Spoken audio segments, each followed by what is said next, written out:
Hi friends, welcome to నిండి నూరేళ్ల సావాసం సీరియల్. ఇంకా మీకు తెలిసిందే కదండి, మనోహర్ అయితే అమర్ని యాక్సిడెంట్ చేస్తుందన్నమాట. ఇంకా అమర్ హాస్పిటల్లో అడ్మిట్ అవుతాడు.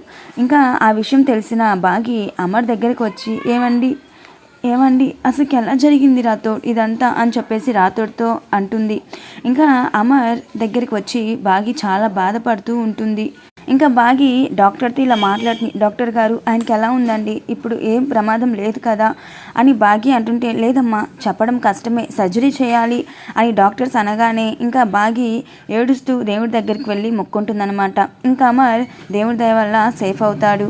ఇంకా డాక్టర్ అమర్ని చెక్ చేసి బయటికి వస్తాడు. ఇంకా బాగి, డాక్టర్ గారు ఇప్పుడు ఎలా ఉంది ఆయనకి అంటే, డోంట్ వరీ అమ్మ, ఇప్పుడు అమర్కి చాలా బాగుంది, సేఫ్ అయ్యాడు అని చెప్పడంతో ఇంకా డాక్టర్ గారు అమర్ని డిశ్చార్జ్ చేస్తారు. ఇంకా బాగి అమర్ని ఇంటికి తీసుకొస్తుంది. ఇంకా బాగి అమర్కి భోజనం తినిపిస్తుంది.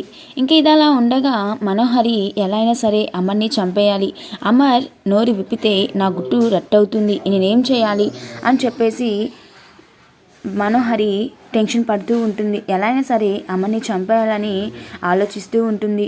ఇంకా బాగి అమర్కి టాబ్లెట్స్ ఇస్తుంది. ఇంకా అమర్ టాబ్లెట్స్ వేసుకొని ఇంకా పడుకుంటారు.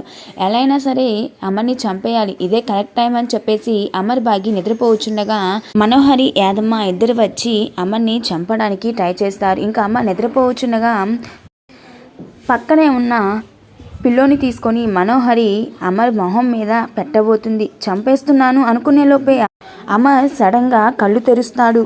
మరి తర్వాత ఎపిసోడ్లో ఏం జరగబోతుందో తెలుసుకోవాలంటే మా ఛానల్ని సబ్స్క్రైబ్ చేసుకోండి. మీకు ఈ ఎపిసోడ్ నచ్చినట్టయితే లైక్ చేయండి, అలాగే మీ అభిప్రాయాన్ని కామెంట్లో తెలపండి.